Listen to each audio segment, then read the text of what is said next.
right, time for another edition of Bama and Bourbon with Aaron Suttles from Yay, Alabama. I'm Lance Hill for the next round. This is on Roll Tide Pods. Like, subscribe, give us a thumbs up. It's where we talk Bama and we talk bourbon. Today's bourbon, the Calumet Farm. This is the 10-year variety. I'm just going to read. I got my tasting notes on phone here. 10-year-old Kentucky straight bourbon whiskey, non-chill filtered. What is non-chill filtered? Isn't that the way most of them do it, though? Yeah, I think so. Yeah, this is to help capture the bold essence of this premium Kentucky spirit. Crafted in 50-barrel batches, this robust bourbon showcases the development of our traditional high rye mash bill over time. This bourbon is planted firmly in the center of our Legacy Series expressions and possesses traditional flavors, as well as offering added depth in both nose and finish.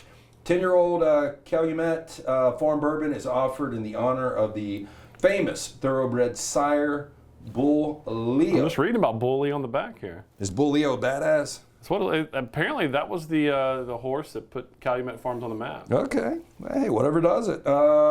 Let's pop this thing open, see what it's all about. This is my last dry Bama and Bourbon. Hopefully we'll never see another one of those again. I thought it was going to be a little difficult. Alabama fans needed some bourbon. Watching up that in bourbon country. Oh, that's got a great smell. You're missing it, aren't you? Pour you a little bit. Yeah, but, you know, I'm 4 nights out. Yeah. There's a good little Let's go. Monday toddy. Let's go. It does have a good smell. Yeah, the aroma's really good. It says after breathing, softer notes of caramel and vanilla appear after bold oak and tannic notes. The color, deep reds, amber with golden highlights. They say it's a bold traditional taste, flavors of caramel, leather, spicy. wood, charcoal, and toasted honey present on the palate, I should say. It's got a robust finish, punctuated with a finish of oak and soft baking spices. It is spicy. Is it pop? You're gonna know it's there. What is the proof? Finishes, it's 100 proof, and Okay. it finishes pretty good, but like. Damn, our man Chan has brought us. I mean, there is no 80 proofs this year. No, we go hard. Okay, so back to it. And I brought this up on the next round when we actually kicked off Monday's show talking about the beatdown in Lexington. So if I would have told you Alabama shoots 57%, they out-rebound Kentucky, they shoot more free throws than Rupp, you'd think they win the game. They got a pretty good chance to win the game. And they scored 95 points. Yeah. Not only did they lose the game, they lose by 22, and it wasn't that close. They were down 37. Yeah, it wasn't that close. Yeah. Going into this, they had won 13 of 15. They were one of the hotter teams in college basketball. There were some projections that things broke right. Alabama could get as high as a 2, probably a 3 going into that game. But, how do you feel if you're Alabama? You think it's a one-off? Is this kind of the outlier and you don't worry too much about it? I'll tell you what, I am worried. You don't want to be a prisoner of the moment and make too much of one game. But there's a disturbing trend when they go on the road and play good teams. They don't just lose. They get blown out. Blown out at Tennessee. Blown out at Auburn. Blown out at Kentucky. Those are tournament teams. Now, you make the NCAA tournament, it's going to be neutral site. So it's different, but when they play a quality team in the conference on the road, they have been, teams have wiped the floor with them. Now, look, they were missing a couple of pieces. Yeah. Latrell Weitzel's huge for the efficiency, but the offense wasn't the issue. It's defense. Well, that's right. You score 95 points in today's college basketball. And Latrell's one of their better perimeter defenders. So there's that, and he brings a spirit of welcoming playing defense that you guys. I saw you guys cut it up for some of your social media segments. Nate called him out. It's like we're no longer a question mark on defense. I mean, all those questions have been erased. Like we don't guard. Well, flat out, we don't guard. Man, I wonder how this works because we know defense is a lot of effort. Calipari called out this Kentucky team before they went into Neville, and the defense played their best 40 minutes, best effort game we've seen from Kentucky the entire year. So you wonder if Alabama really shows up for Ole Miss and they give that effort. Yeah, if they don't, Ole Miss is fighting for their tournament lives. Right now they're on the outside looking in. Yeah. Win over Alabama, they're probably one of the last 4 in. I would think that's kind of the way this is going to work with Chris Beard down the stretch. And the reputation of his teams. Oh, they typically play good. Now, they haven't played good defense this year. Well, he doesn't have his guys yet. Yeah. Look, I've got a ton of, if I could, and I've said this before, if I could take one coach, and Oates would be up there, and Pearl, just because of age, I probably wouldn't consider him. How old is Bruce? Bruce is probably 64. Is he 63, really? 64, yeah. Bruce aging well. Man. Yeah, Good for yeah. him. But I think Bruce got another few years. I mean, Bruce is a great coach, no doubt. But I'm just saying, if I was out there hiring one of these coaches from within the conference, if it wasn't Nate Oates, it would definitely be Chris Beard. So I got a lot of confidence Chris Beard will get this thing going in the right direction. So this is a dangerous game for Alabama. It's a maturity game. It's a flat-out maturity, competitive character Well, game. let me ask you this first. Latrell Wrightsell has been so good this last month. Yeah. Do you think he plays? I do. Given the fact that even Nate Oates labeled it a head injury, I don't think we're really out of bounds speculating that it's probably a concussion. And generally, it just depends on how you test a couple days before the game, whether they're going to play or not. I think he'll play. It's Bama Bourbon, and it's brought to you by our friends at the Beverage Place, located next to the PGA Superstore on Highway 280. Pink Package, located across from Target, next to Arby's on Highway 280. One-stop shop for liquor, beers, seltzers, wine, sodas, mixers, cigars, ice, even fresh lemons and limes. They open early, they close late. Go see Chan, JJ, the fine folks there. We appreciate them always providing our bourbon here on Bama and Bourbon. Obviously, brought to you by Yay Alabama. Yeah. How can people get involved with Collective? Yeah, yay-alabama.com/fans. We've been rolling out coaches' interviews for the last 2 weeks. We got one dropping tonight on the new general manager, Courtney Morgan. We did an interview with him last week. We're working through Rick Ross! Yeah, we're working through some technical difficulties with offensive coordinator Nick Sheridan. I recorded that last week, trying to make sure that we get that video uploaded. So those will be a couple that will drop this week, and hopefully get assistant basketball coach Austin Clont. So. It's a different world of football. You guys know you're going to come. You guys are going to be there on the facility on Wednesday. I'll be around. Yeah, giving the guys some grief. I wanted to get into that with you here in a second about our broadcast and talking to Kalen DeBoer for the first time, and obviously both assistants. Really looking forward to sitting down with Coach Sheridan and Coach Womack.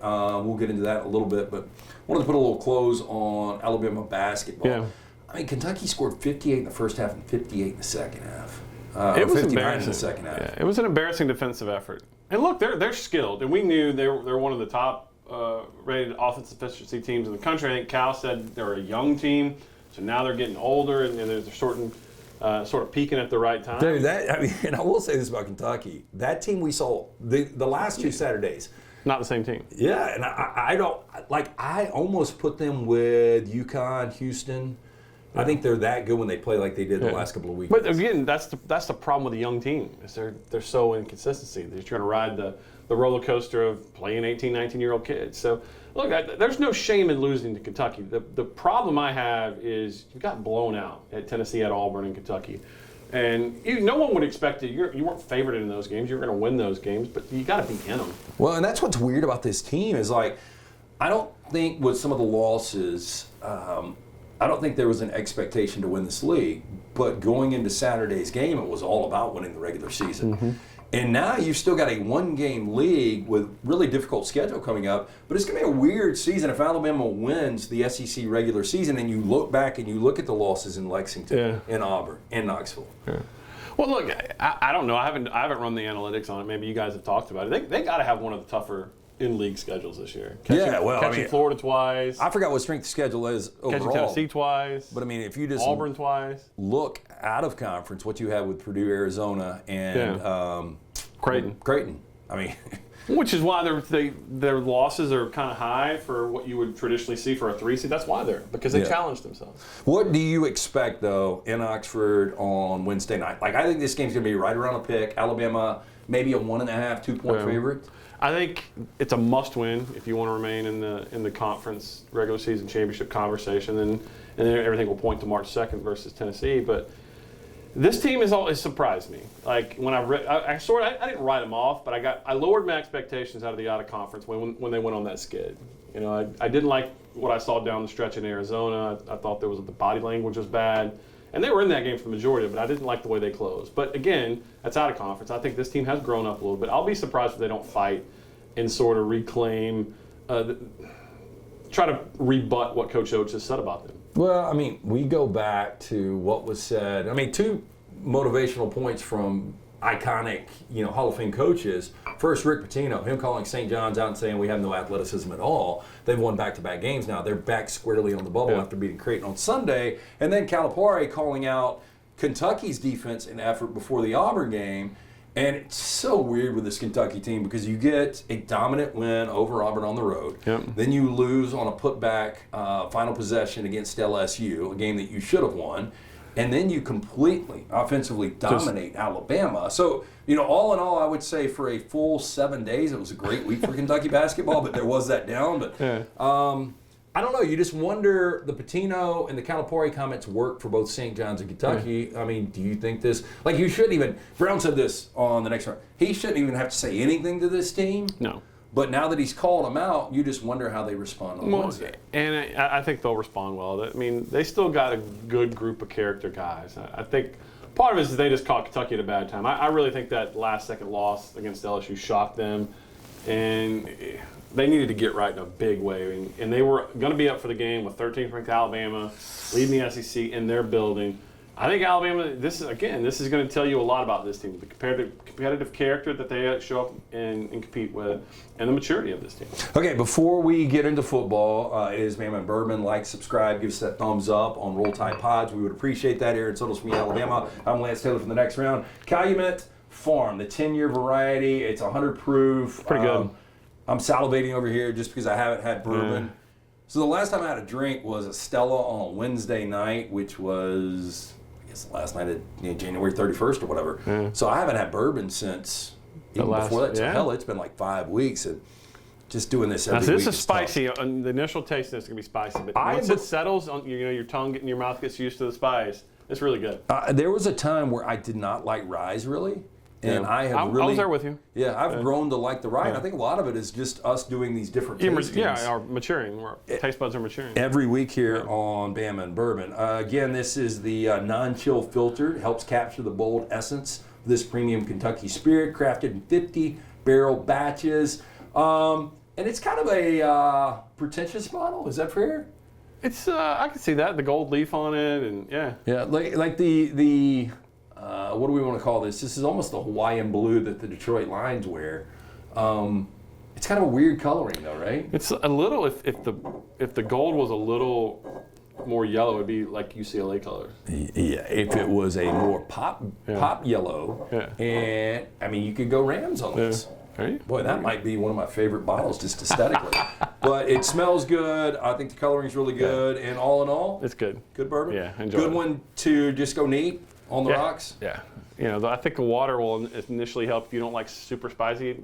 Put a little ice in there, let it melt. You'll love it. Okay, if you're watching us, one of two things. Either you love Bama or you love bourbon, or possibly you love both. If you love the first that we talk about, Alabama, we're going to be at the facilities on Wednesday. I'm excited about this because I've never been like one of these big media guys. Like, I don't get credentialed. I don't go to games. I go to games more as a fan when I do go to games. And this is my first time to check out the facilities. Oh man, you're gonna love Nick Saban's been there. Yeah, you're gonna love them. I gave my my father-in-law, my brother-in-law, and his son a tour of Malmore Building. Man, in the out-of-conference basketball season, my father-in-law had just lost his best friend. I was trying to cheer him up, so I got him in there. And I take for granted because I work out of there and I see it so much. But if you've never been in there, you can get a tour of the Malmore Building. It's incredible. Well, it's another not interesting fact about me, but when I was in school there for 5.5 years, never went to the original Dreamland. I have since, we've done a show from there City 15, Cafe? 20 years ago. Oh yeah, City Cafe I used to do all the time. All right. But the two things, never went to the original Dreamland, and I've never been to the Bryant Museum. Okay. I still haven't. It's right across the street. Yeah, so I might pop over there on Wednesday. Yeah, you can knock out both of them out. So I'm interested because I was, when we were promoting this for the first time on Monday's edition of the Next Round, I was like, obviously this is a different regime. Yeah, completely different. Yeah, I mean, because Josh Maxson, who does such a great job. We love Josh. Cheers, Josh. Well, yeah, he's the one that set this up, and we appreciate that. But there's no chance you do this in Nick Saban's watch. It was one program. It was one voice. Now we're going to have the opportunities to not only sit down with DeBoer for a good 30 minutes. We've got Nick Sheridan. We're going to be able to sit down with him. You're going to love him. That's what I've heard. Yeah. And also Kane Womack, who has had the opportunity to play golf with Dunaway and Brown before. His representations are He's been on the show too, right? Yeah, Kane's been on the show. Yeah. And it seems like a great dude too. Great guy. So this staff, I mean, if you say anything, it's kind of a loose staff, right? It is. It's very. I don't want to break any protocols here, but they play music before staff meetings. Okay. They played music before state. Now, whatever works, as long as you win, it doesn't matter. Now, does these are not the matter, things that yeah. will get dissected if Which you is- end yeah. up losing. which is unfair because you got to allow a guy to run. The worst thing that could have happened is he comes in and tries to be Nick Saban 2.0. You got to be your own guy. And, Nick Saban was very successful. He could be a great coach at Alabama. He can go down as a Hall of Famer. He's never going to equal what Nick Saban did. No. No one in the history of the Of game course, has. we did say that about Nick Saban when he came in. Like, okay, this is great. He's won, 2 national championships in 4 years or whatever the number was to One. kick off. Well, so he wins at 09 and then 11. Oh, you mean right? at Alabama. Yeah. I'm just talking about once he won that second one, people were like, okay, hit the brakes. There's no way he's going to be able to do what Bear Bryant's been able to do. And I don't want to say people forgot about Bear Bryant, but I think everybody knows that Nick Saban did a better job. I agree with you. Zero chance at Kalen DeBoer. But if you Especially where the game is right now. if you can do a B+ of what Nick Saban did. Yeah, he's a good, but I just think it's a different mood in the building, and it's taking some people there a while to get used to because everything was so regimented. People would walk into a meeting and it would start like that as soon as Nick Saban sat in the chair. It's a little different now. Okay, so the staff, they're getting acclimated. Yeah. They seem to like the fellowship, the camaraderie, everything's really good on that end. Dunaway brought this up on the show. It seems like Jalen Milroe's been really excited about this. Milroe, other players, are they starting to get comfortable with this staff? I think so. We had a chance, Jim Dunaway and I had a chance to interview both Tyler Booker. You guys featured him on the next round last year. And we had Justice Haynes. We both interviewed him on our signing day show at Yale, Alabama. And I just think they love the staff. And they understand it's different. And you got to be careful how I word this because it's not meant as a slight at all about Nick Saban. But Nick Saban was tough to get to know. I think anyone could say that. He was just, he wasn't as personable. Well, as look, and Kalen DeBoer. obviously Kalen DeBoer's priority is winning games and winning a championship, but for Nick Saban, it was like really there was not, like he didn't have time in the day to do these other things, and he didn't want to. That was clutter. Yeah. It was all about focus, and these are the things that I've got to do to build a successful program, and obviously that worked for Nick Saban, and we'll see how this works for Kalen DeBoer. It's worked at all his stops before. Yeah, I just think he's got an element to his personality that it's more easily to relate to him if you're a player than it was Nick Saban. I think there was a fear factor with Coach Saban, and as you mentioned, it was really no nonsense, and not that Kalen DeBoer's not no nonsense. I just think his personality lends itself to building relationships easier and faster than Coach Saban. Okay, so you broke some news. You didn't come out with a name last week when we actually did this pod on Bama Bourbon. I took it on the chin again. But it was pretty immediate though. So and people were asking. I thought the window was closed. Well, Jim Harbaugh goes to the Chargers, so that opens their 30-day days. window. Yeah. So what is Alabama getting? He's getting a 2-year. Guys played a lot of football at Michigan in an NFL-style defense. Started the national championship game. Yeah, played in 14 games, 2 interceptions, 1 touchdown for the Wolverines, and a really good defense. And I don't know if you guys just saw it came out on Monday. They got 18 invitations to the NFL Combine in Michigan did. So when you're playing 14 games for that, you're playing with a lot of talented guys that are going to play at the next level. So I think that speaks to his ceiling as a player and what he was already competing against. And he'll come in, and we already know Caleb Downs is gone. They got a lot of turnover in that secondary. Fortunately, you got Malachi Moore back sort of leading it. So I think it was an added and a needed piece. Yeah, and Michigan is going to be fascinating. I saw, I just got one of the guys from Vegas emailed me odds to win different conference championships. And Michigan, Ohio State's your favorite. Oregon is number 2. Washington's 3. Michigan's 4. But they're like 18-1 to win the Big Ten this year after winning it last year, or winning it back-to-back years. And I don't know if there's going to be more of a drop-off. Like you saw it with TCU this year playing for the national championship, but winning a national championship, I don't think it's going to be Auburn 2010 to 2011 where Chizik gets fired ultimately. Yeah. But I think there's going to be a massive drop-off when you're losing 14 guys to the NFL, or maybe even more, and you're losing, one of those guys is J.J. McCarthy, and you're losing what is one of the best head coaches in history for the Michigan Wolverines and Jim Harbaugh. Although I think there's going to be a ton of pressure on Ohio State because they've pushed all their chips. They have. And if I'm Oregon, I like my position. Okay, before we roll, again, bourbon. Really good. Calumet Farm, the 10-year variety, 100 proof. It's got that rye pop to it. I think you'll like this. Great for the collection there. Great for just sipping neat. Yeah. Looking forward to tapping into this at some point this upcoming weekend. Bama and Bourbon is always brought to you by our friends at the Beverage Place, Pink Package, both located right off of Highway 280, one-stop shops, liquor, beers, seltzers, wine, sodas, mixers, cigars, ice, even fresh lemons and limes. Get in and see JJ Chan. Fine folks there. We appreciate everything they do. And finally, Yay, Alabama. How can people get on board? Join. Kalen DeBoer wants you to join. He needs your help. This coach staff needs your help. Yay-alabama.com/fans. You'll find a membership that fits your particular needs. Okay, like, subscribe, thumbs up here on Roll Tide Pods. Again, we do Bama and Bourbon every week during football and basketball, so we'll be doing this, hopefully for Alabama fans, as maybe you roll into Phoenix in the Final Four. We'll see about that. But Wednesday, we are going to be live from the facilities in Tuscaloosa. You're going to be hanging out with us. If you're an Alabama fan, you're going to want to see this. Behind the scenes, we're going to be interviewing a ton of coaches. We'll have a ton of video. Taylor and EG are going to be down there with us, so we're taking a pretty good staff, and I'm excited about this. I'm ready to see what kind of music these guys are playing. Dunaway was like, "Are we dressing up?" And I'm like, do you know what room they're? They putting you in the trophy or like the trophy room? You know, Brown would know that. I have no idea. Okay. Yeah, that's the most visually. Okay, so if we have, if we can give a recommendation, trophy room. Yeah, I just don't know about the sound there, because a lot of people are passing. Oh, okay. But and there might be an echo. I mean, there's a lot of great spots. You can't go wrong. You do it in the Have you jumped in that waterfall? No. Yeah. No. Yeah, I'll probably stay away from it. Just a thought. Anyway, check us out. That's going to be this Wednesday, and that is on the next round. So we'll be doing that live 9 to 12. But again, like, subscribe right here, Bama and Bourbon. Finally, Alabama wins Wednesday? I think so, okay. Yeah.